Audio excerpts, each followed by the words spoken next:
한 주간 평안하셨습니까? 제가 기도하고 시작하겠습니다. 고마우신 아버지 하나님, 은혜를 감사드립니다. 한 주간 하나님의 날개 아래 우리를 보호하여 주셨다가 이렇게 하나님 앞에 나와 예배드릴 수 있도록 인도하여 주심을 감사드립니다. 예배 전 하나님의 말씀을 듣고자 하오니 우리의 귀를 열어주시고 마음을 열어주셔서 마음판에 하나님의 말씀을 새길 수 있도록 인도하시고 함께하여 주시옵소서. 예수님의 이름으로 기도드리옵나이다. 아멘. 오늘은 출애굽기 22장 1절에서 15절까지 보상에 관한 법을 좀 살펴보려고 합니다. 율법들이 이제 하나하나 진행이 될 텐데요.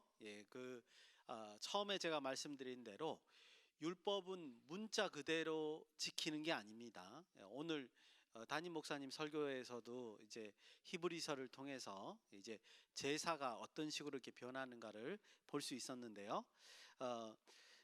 그 율법의 내용에 들어있는 그 정신, 기본적인 그 메시지 이런 것들을 이해하는 게 굉장히 중요하다고 생각합니다. 22장 1절에서 15절 그 보상에 관한 법도 역시 이제 어떤 메시지가 들어있나 좀 이제 살펴보려고 합니다. 오늘 본문 말씀은 다른 사람의 재산에 손해를 끼친 경우에 대해서 이제 다루어지고 있고, 어떤 분들은 이제 21장 33절부터 이게 이제 왜냐하면 거기 보면 소가 이제 들이받아서 혹은 소가 구덩이에 빠져서 뭐 이런 이제 그 말씀드린 대로 가축들이 다 이제 재산에 해당되지 않습니까? 그래서 이제 출애굽기 21장 33절부터 이제 다른 사람 재산에 대한 손해를 끼치는 경우다 이렇게 이제 규정을 하는 분들도 계십니다. 근데 이제 저는 소가 들이받아서 하는 목록으로 함께 붙여서 이제 해설을 했고요.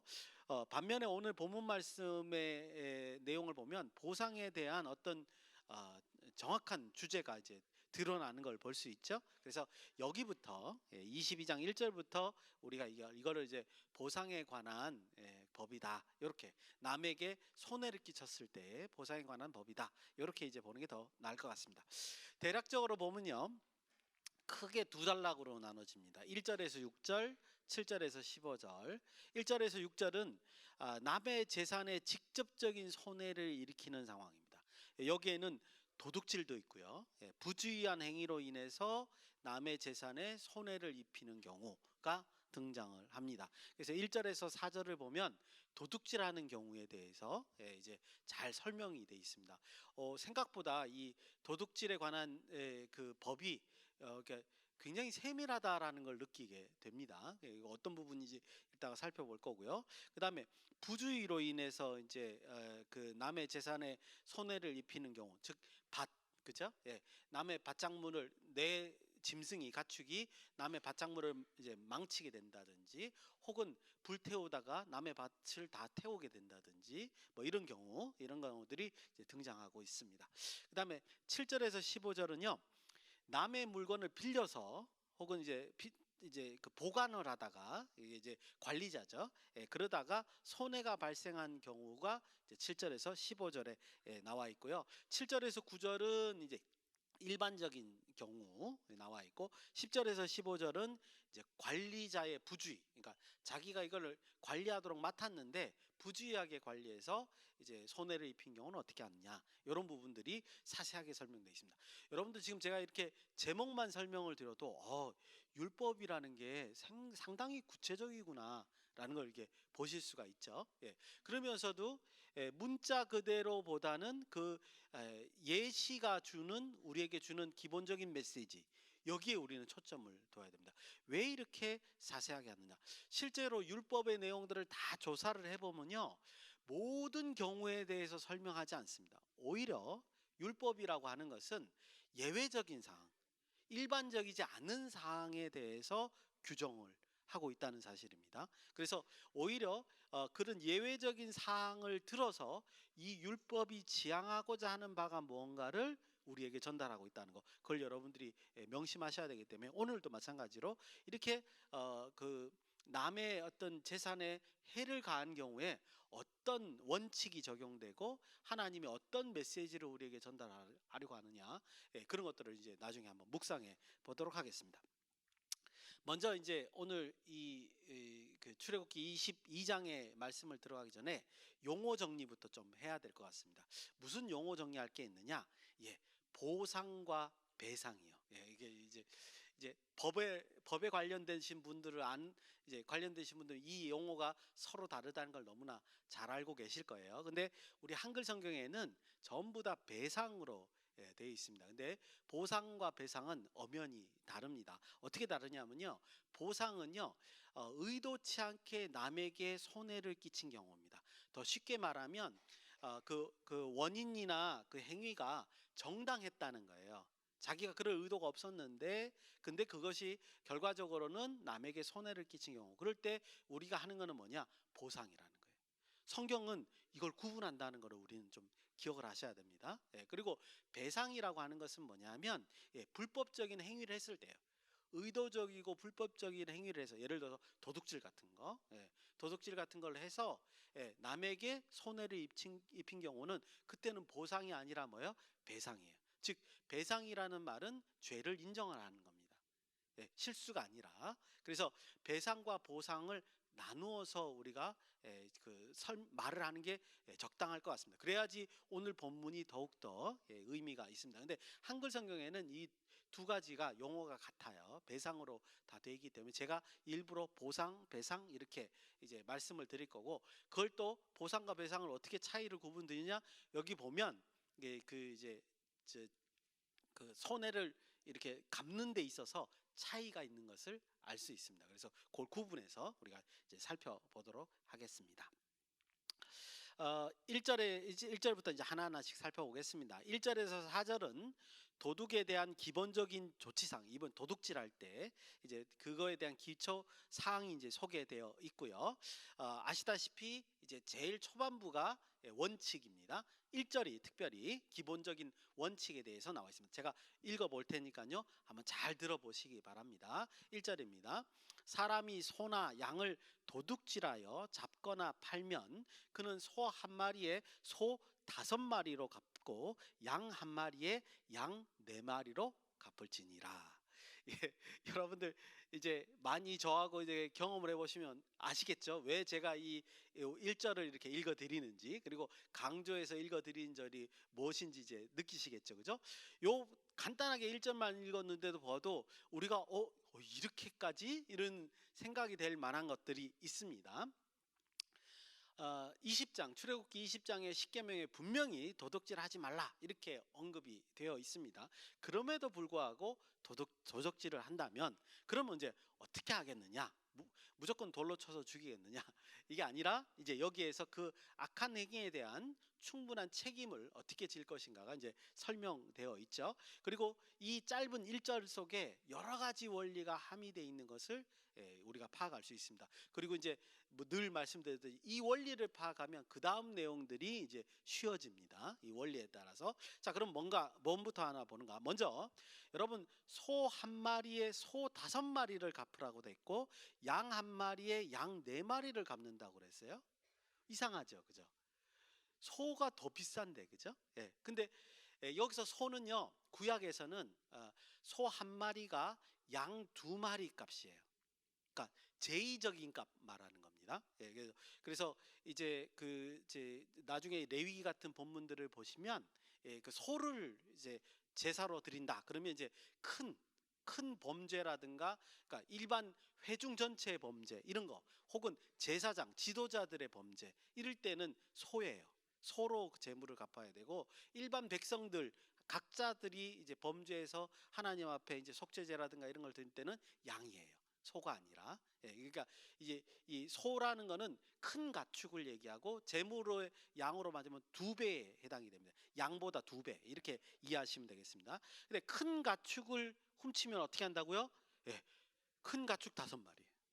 그 다음에 작은 가축 양을 훔치면 뭐요? 4배, 4마리로 갚아야 한다. 이건 뭘 의미하죠? 도둑질 하지 말라는 거예요, 쉽게 말해서.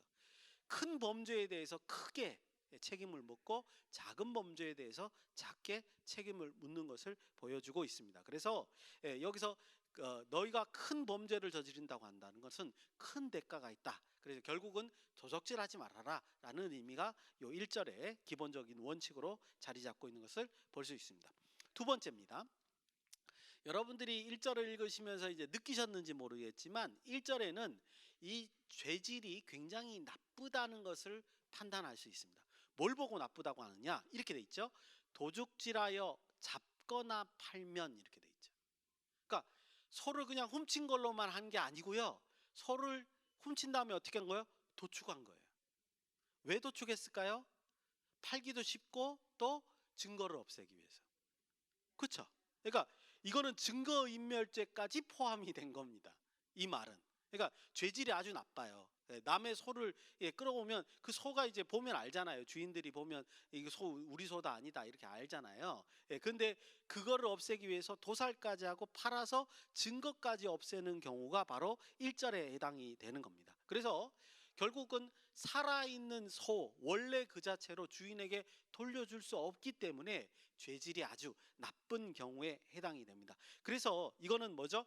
배상이죠. 배상을 당연히 해야 되는 거고, 그래서 그 몇 배를 하는 거예요? 소는 5배, 그다음 양은 몇 배? 4배 이렇게 하는 겁니다.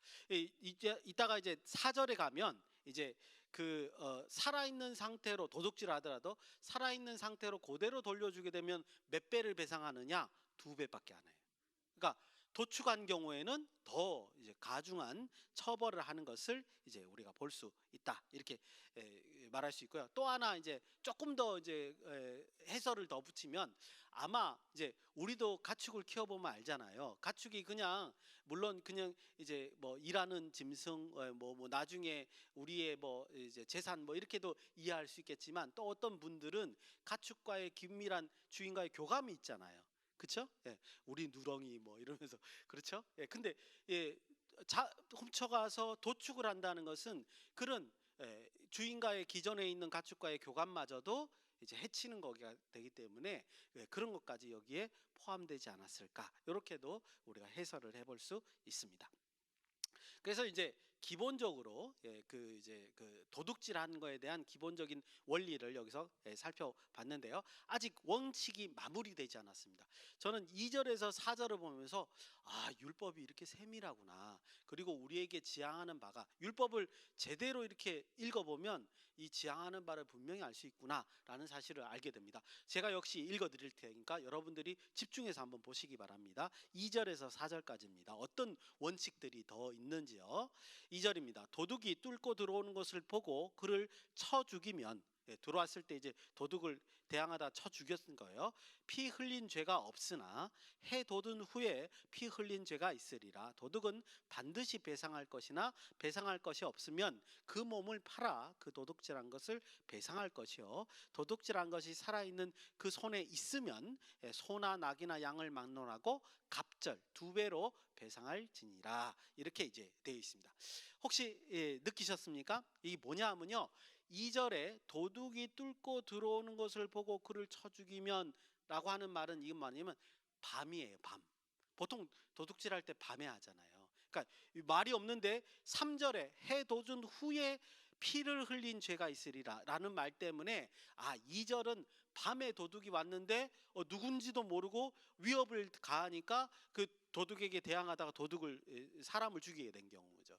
그럴 때는 죄가 없다는 거죠. 주인이 이건 정당방위에 이제 해당된다 이런 얘기를 하는 거고요. 3절에 해 돋은 후에 도둑질하러 왔어요. 그럼 보면 알잖아요. 나를 위해를 가하려고 온 건지 도둑질하려고 온 건지 알잖아요. 근데 그 도둑질하려고 온 걸 딱 봤는데 이 나쁜 놈 그러면서 사람을 죽이게 되면 그것에 대해서 어떻게 한다고 하나님께서 죄를 묻는다는 거예요.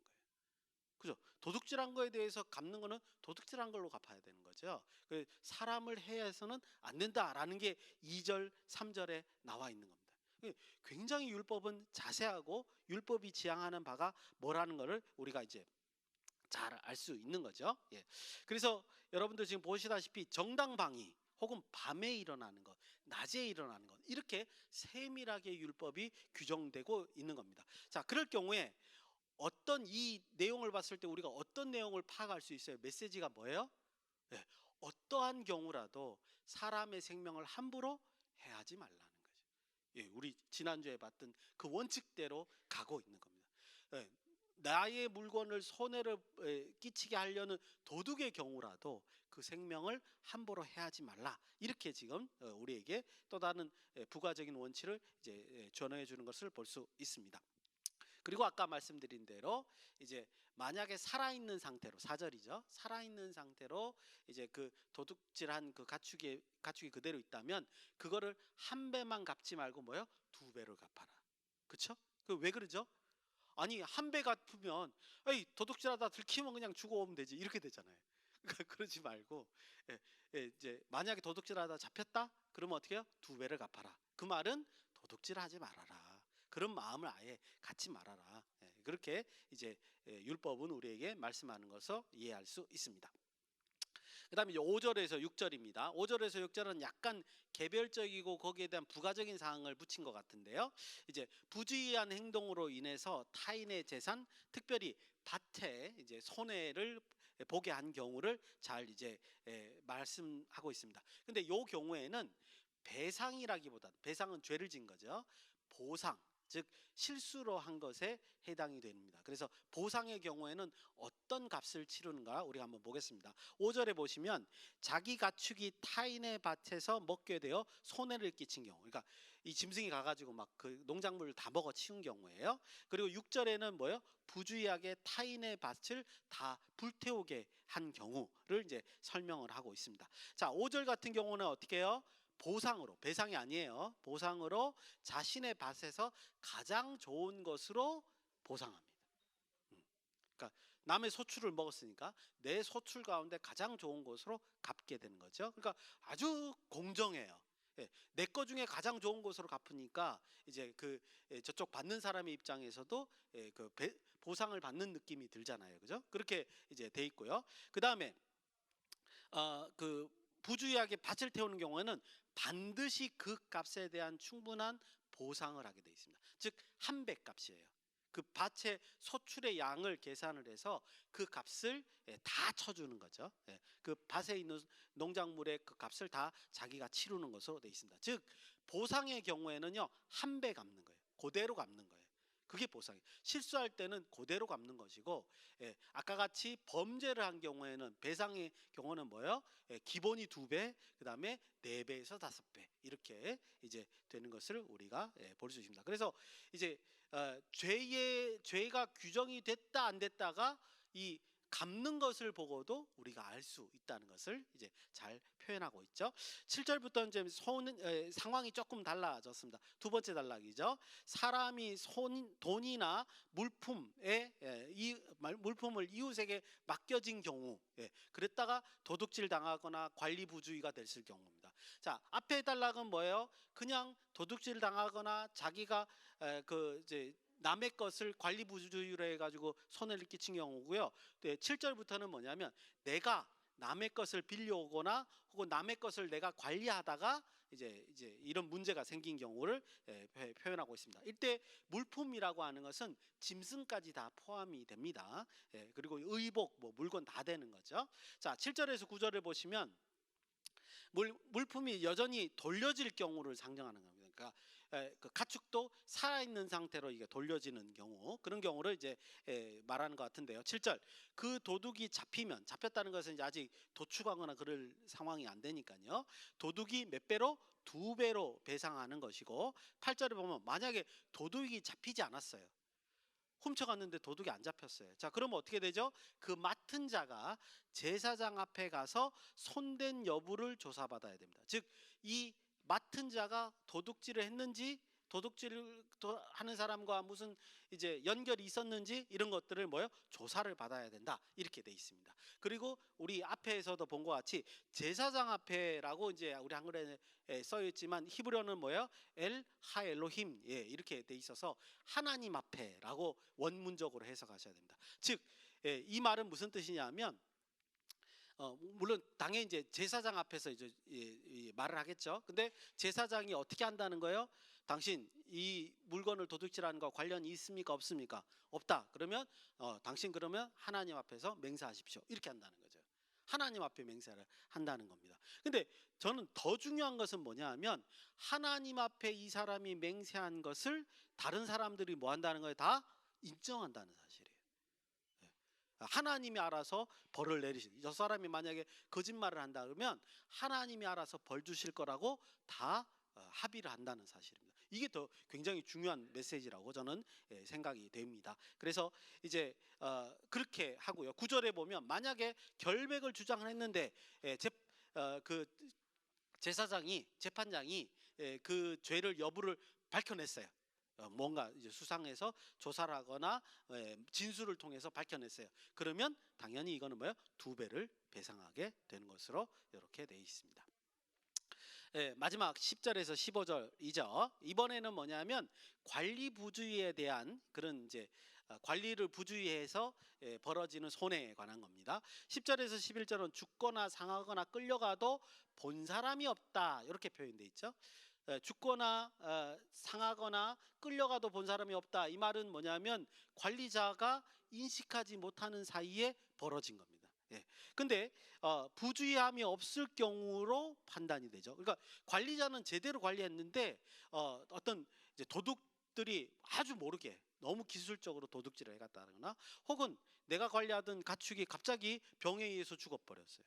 그럴 경우나 이건 관리 부주의가 아니잖아요, 그죠? 그런 경우에 이제 여기에 해당되는 것 같습니다.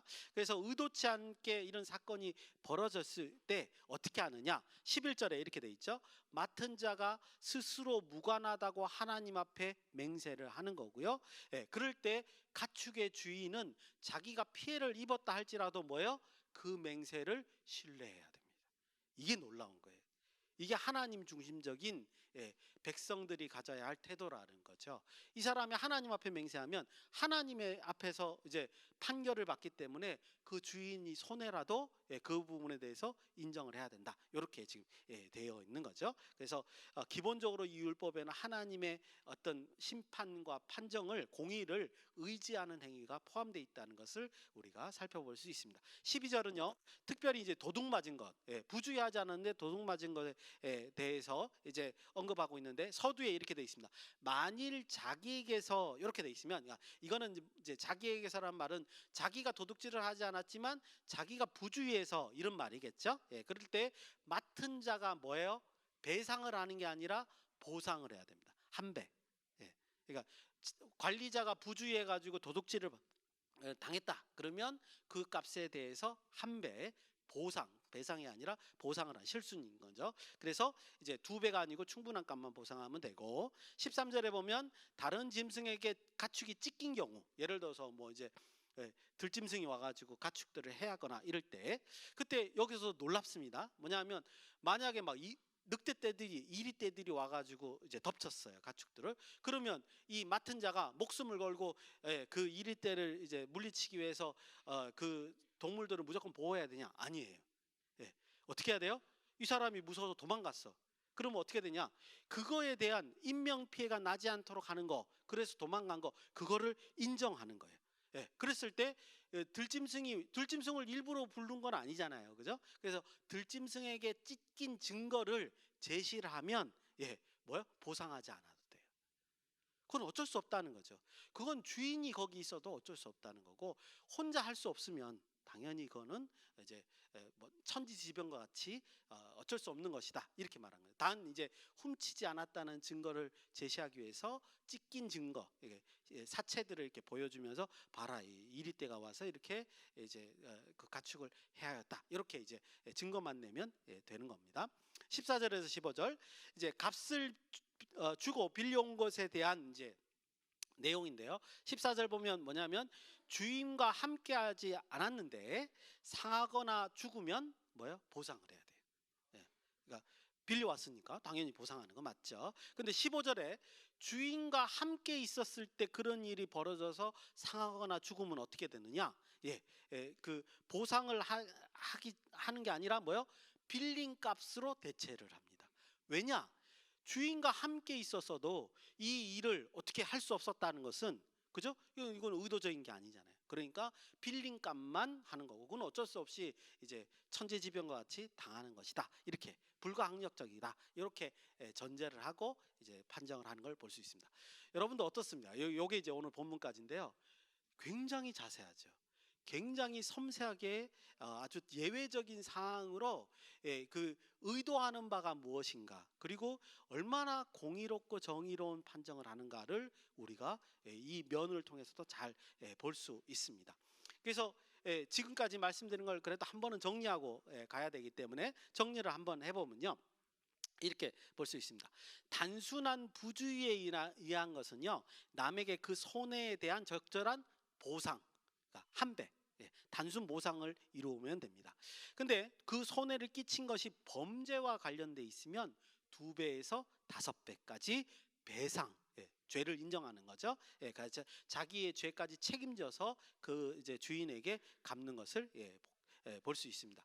근데 여러분, 여기서 우리가 하나 이제 정리를 하고 알 수 있는 게 뭐냐면요, 그 2배에서 5배의 책임을 진다고 하는 것 자체가 그 이제 그 범죄를 억제하는 측면도 있지만 또 다른 측면이 하나 있습니다. 그걸 우리가 또 묵상해 낼 수 있습니다. 다른 목적이 있다는 거예요. 그건 뭐냐 하면 이 뜻입니다. 이제 저 아무개 집에 어떤 사람이 그렇게 했는데 아무개 집에 이제 갚는데 보니까 1배만 갚았대. 요런 거 하고요.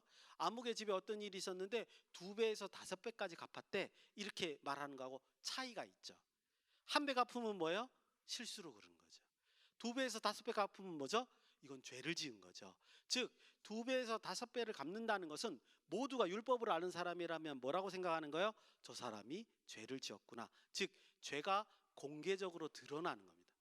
여러분 꼭 아셔야 됩니다. 하나님 앞에 죄를 용서받으려면 그 중에 한 가지 조건이 있어요. 뭐냐 하면 자기의 죄가 공개적으로 드러나야 됩니다. 이게 율법에 나와 있는 거예요. 자기의 죄가 기본적으로 공개적으로 드러나고 모든 사람 앞에 자기가 죄를 시인하고 난 다음에 하나님 앞에 회개를 해야 됩니다. 그냥 자기가 죄 짓고 혼자 회개한다고 회개가 되는 게 아니에요. 그래서 우리 다윗의 그 바세바 사건 같은 경우도 보면 다윗이 그죠? 자기의 죄를 드러내죠. 어떤 식으로 드러내냐면 자기 아이가 이제 죽는다는 거에 대해서 성전에 가서 기도하잖아요. 그 자체가 모든 신하나 백성들이 그 이제 금식 기도한다는 사실을 다 들었기 때문에 다윗이 죄를 지었다는 걸 다 알게 되는 거예요. 소문나게 되는 거예요. 기본적인 그게 있어야 됩니다. 그렇지 않으면 하나님이 절대로 용서하지 않는다라는 걸 우리가 볼 수 있습니다. 자, 그래서 이는 죄의 공개되는 점, 이런 것들이 이제 포함되어 있는 것을 볼 수 있습니다. 여러분들 이랬을 때 우리가 뭐라 그러냐? 이거 뭐야? 공정하다 그러는 거예요. 일을 쉬쉬 조용히 그냥 무마시키는 거, 이거 공정한 거 아니에요.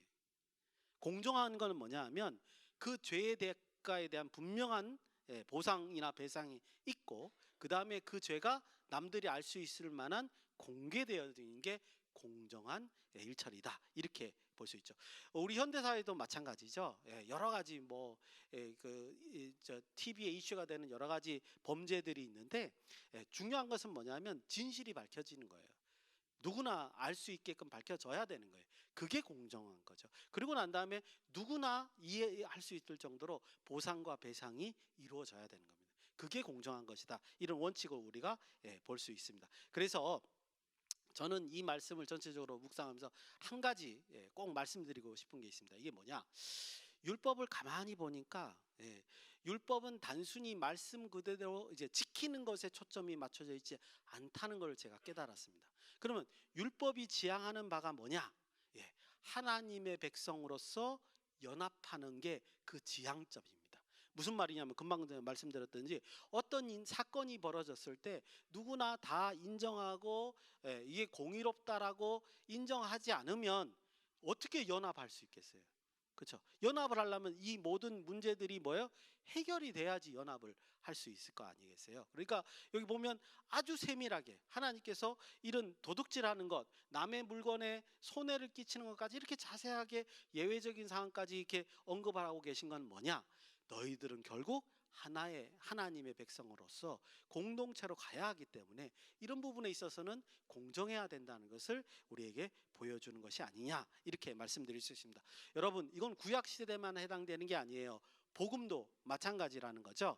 우리가 이 복음, 기쁜 소식을 이 세상에 전달하는 데 있어서 하나님의 일을 이루어가는 데 있어서 우리가 연합해야 됩니다. 그러면 이 연합하는 우리는 우리 안에서, 교회 안에서 모든 일들이 공정하게 이루어져야 되고 명명백백하게 정의롭게 이루어져야 된다, 이렇게 그 말씀드릴 수 있습니다.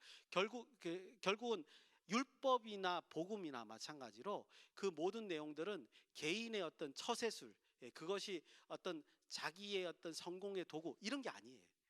다 같이 하나님 안에서 하나님 백성이 된다라는 것을 지향하고 있다는 사실을 우리가 기억하셨으면 좋겠습니다. 그래서 바라옵기는 우리의 공의로운 바램과 언행이 하나님이 함께 하셔서 하나님께 영광을 돌리게 되는 우리 모든 삶이 되기를 예수님의 이름으로 축원드립니다. 기도하시겠습니다. 고마우신 아버지 하나님, 은혜를 감사드립니다. 우리의 삶이 하나님의 그 말씀이 드러나는 귀한 계기가 될 수 있도록 인도하여 주시옵소서. 그래서 하나님의 공의와 정의가 드러나는 그런 세상이 될 수 있도록 인도하시고 함께하여 주시옵소서. 예수님의 이름으로 기도드리옵나이다. 아멘.